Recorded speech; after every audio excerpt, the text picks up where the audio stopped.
오늘의 10분 말씀. 오늘 본문은 역대상 24장 전체입니다. 앞장인 23장에서 다윗이 레위인들을 세우고 성전을 기준으로 그들의 직무를 확장하며 정합니다. 그래서 오늘 본문에서는 제사장 조직과 제사장이 아닌 레위인들의 직무가 나눠집니다. 오늘 본문의 정보의 핵심은 5가지로 구분할 수 있습니다. 첫째, 제사장 가문은 아론의 가문만입니다. 그의 4아들은 나답, 아비후, 엘르아살, 이다말이 됩니다. 둘째, 그중 나답과 아비후는 하나님이 허락하지 않은 방식, 곧 다른 불로 제사를 드리다 죽음을 당합니다. 셋째, 결국 제사장 직무는 엘르아살과 이다말에게 이어집니다. 넷째, 대제사장 직무는 엘르아살의 가문으로 결정됩니다. 마지막 5째, 본문은 공평한 개입을 강조하면서 제비 뽑기로 순환형 제사장 직무를 운영합니다. 그리고 베드로전서 2장에서는 믿음의 사람은 하나님이 선택하신 제사장이다라고 선언합니다. 즉 우리가 하나님 것이 되었고 이 땅에서 각자의 사명을 갖게 되었다라는 뜻입니다. 그 사명을 수행할 때는 예수님이 보여주신 섬김의 자세는 필수입니다. 다시 말씀드립니다. 그 사명을 수행할 때 섬김의 자세는 필수입니다. 이제 25장부터 27장까지 이어지는 레위인의 찬양, 성전 문지기, 군대 지도자들의 이야기를 보게 되면 모두가 다 섬기는 마음으로 자기의 역할을 감당합니다. 높고 낮음을 따지지 않습니다. 그저 자기 역할을 합니다. 오늘날도 마찬가지입니다. 우리의 완전한 대제사장은 오직 예수 그리스도 한 분 되십니다. 그 덕분에 우리가 하나님 아버지께 나아갈 수 있고 각자에게 주어진 다른 은사를 발견하게 됩니다. 그 은사를 가지고 교회 안에서는 질서를 세우며 담대히 돕고 교회 밖에서는 증인의 마음으로 삶을 살아야 합니다. 오늘 본문을 통해 우리 시대의 문제 2가지를 함께 고민하고 싶습니다. 첫째, 섬김의 대상입니다. 요즘 모든 대부분의 교회들은 규모와 상관없이 대부분 일손이 부족합니다. 왜 이런 상황이 생긴 것일까요? 교회 안에서도 섬김이 필요하고 교회 밖에서도 분명히 도움이 필요한 자들이 많습니다. 그런데 이 두 영역 사이의 균형을 어떻게 맞춰야 할지 혼란스러울 때가 있습니다. 둘째, 봉사가 필요 없다라는 이야기가 아닙니다. 예수님께서도 추수할 것은 많되 일꾼이 적다라고 말씀하셨습니다. 지금 우리는 복음을 나눌 사람이 부족한 시대를 살아가고 있습니다. 그리고 교회는 일할 사람이 없다며 안타까워하고 있습니다. 이런 현실을 마주하며 오늘 본문을 통해 내게 주어진 은사는 무엇인지, 그리고 나는 지금 어떤 마음으로 다른 사람들을 섬기고 있는지 마음의 자세를 점검해 보시면 좋겠습니다. 오늘 본문은 3부분으로 나뉩니다. 첫 번째는 아론의 가문, 곧 제사장 계열을 기록한 부분입니다. 두 번째는 아론 가문, 즉 제사장 가문이 24개의 순번으로 조직된 내용입니다. 세 번째는 나머지 레위인들의 24개의 순번이 등장합니다. 먼저 첫 번째 본문은 아론의 가문, 제사장 계열을 기록한 부분입니다. 1절서부터 6절입니다.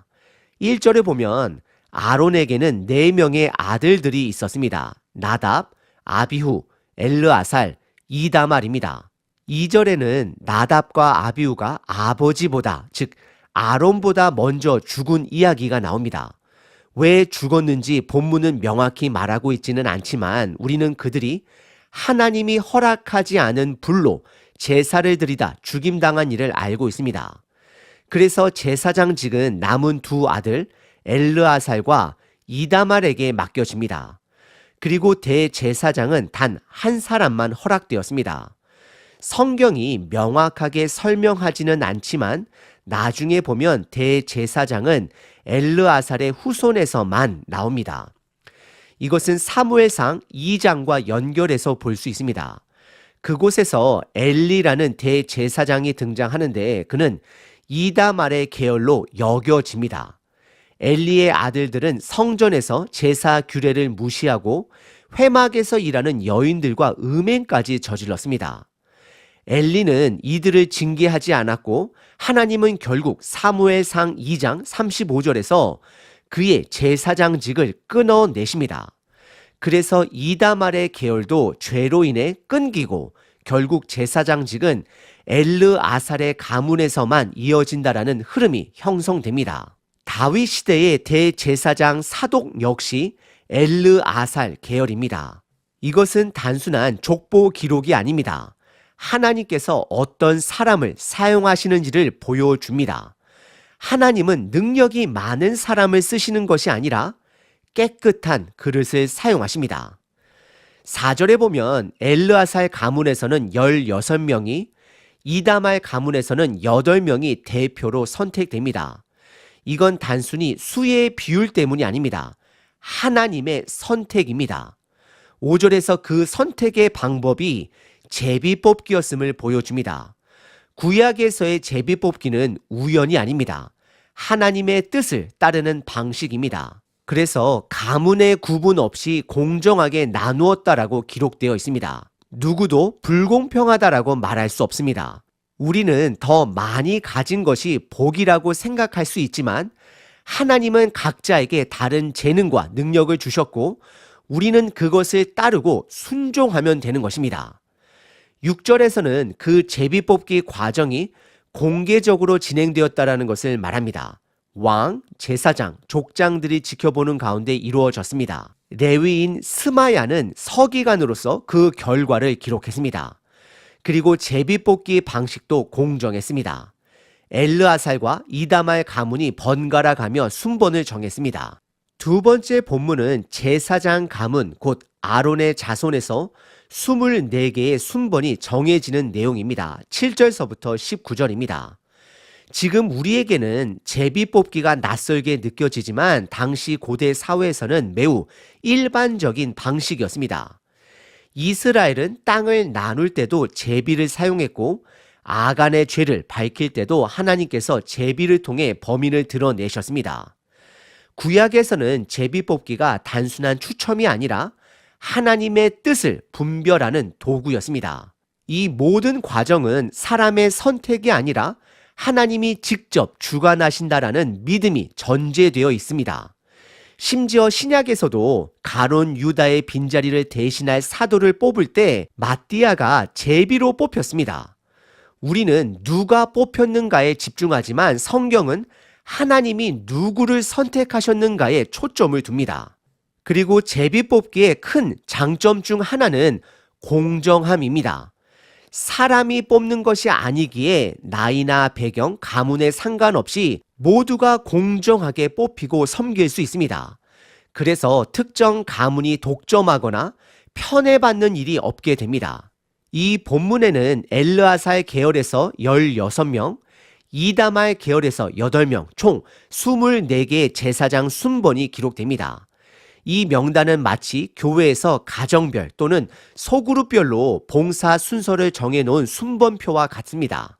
그리고 제일 처음 언급된 가문은 여호야립입니다. 이 가문은 훗날 유대 역사에서 매우 중요한 역할을 하게 됩니다. 특히 마카비 가문이 바로 여호야립 가문에서 나왔다는 점도 눈여겨볼 대목입니다. 19절은 이렇게 기록합니다. 이와 같은 직무에 따라 여호와의 성전에 들어가서 그의 아버지 아론을 도왔으니 이는 이스라엘의 하나님 여호와께서 명하신 규례더라.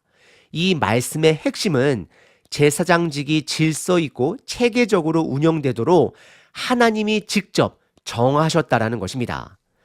세 번째 본문은 제사장 가문이 아닌 다른 레위인들의 순번이 정해지는 내용입니다. 20절서부터 31절입니다. 여기서도 24개의 순번이 나오는데 참고로 이 24개의 순번은 한 주씩 즉 7일 단위로 나뉘게 됩니다. 그래서 흔히 제사장은 1년에 2번 섬겼다라고 이해합니다. 1년은 총 52주이고 24개의 순번이 2번씩 섬기게 되면 총 48주가 됩니다. 그렇다면 남은 4주는 어떻게 되었을까요? 그 주는 유월절, 오순절, 초막절과 같은 큰 절기입니다. 이 절기에는 모든 반차가 함께 모여 섬기는 것으로 이해됩니다. 다시 말씀드리지만 이 레위인들은 제사장은 아닙니다. 하지만 제사장을 돕는 역할을 맡았고 이들에게도 섬김의 순번이 정해졌습니다. 그리고 이 경우에도 제비뽑기가 사용되었습니다. 31절에서는 이 제비뽑기 과정이 다윗 왕과 대제사장 사독, 아히멜렉 그리고 다른 지도자들이 지켜보는 가운데 공개적으로 진행되었다라고 기록되어 있습니다. 오늘 본문을 정리해보면 아론의 네 아들 중 나답과 아비후는 잘못된 제사로 인해 생명을 잃었고 남은 엘르아살과 이다말을 통해 제사장 직분이 나눠졌습니다. 이 일은 단순한 분배가 아니라 하나님의 주권 아래 제비뽑기로 이루어진 섬김의 조직이었습니다. 엘르아살 가문에서는 16개의 순번이, 이다말 가문에서는 8개의 순번이 뽑혔습니다. 이들은 앞으로 솔로몬 시대에 세워질 성전에서 일주일씩 순번을 따라 섬기는 역할을 맡게 됩니다.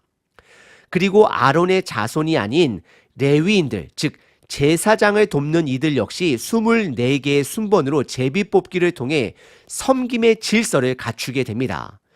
여기서 중요한 점은 섬김이 특권이 아니라 질서 안에서의 순종이라는 사실입니다.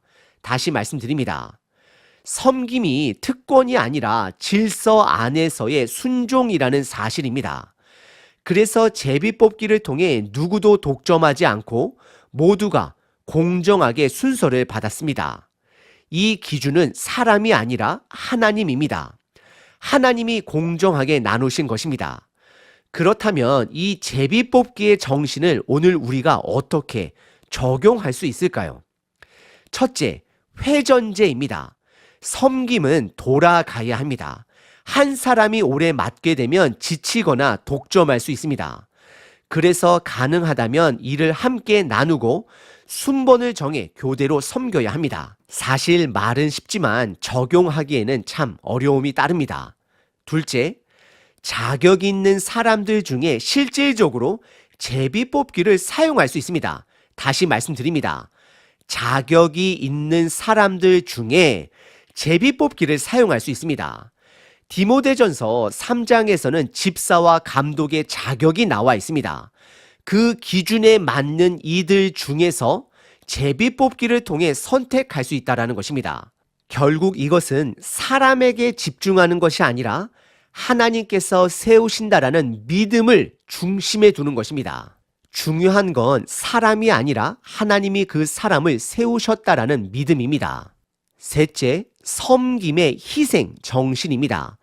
내가 할 수 있지만 다른 식구에게 기회를 양보하고 누가 뽑히든 함께 도우며 기쁘게 섬기려는 마음이 중요합니다.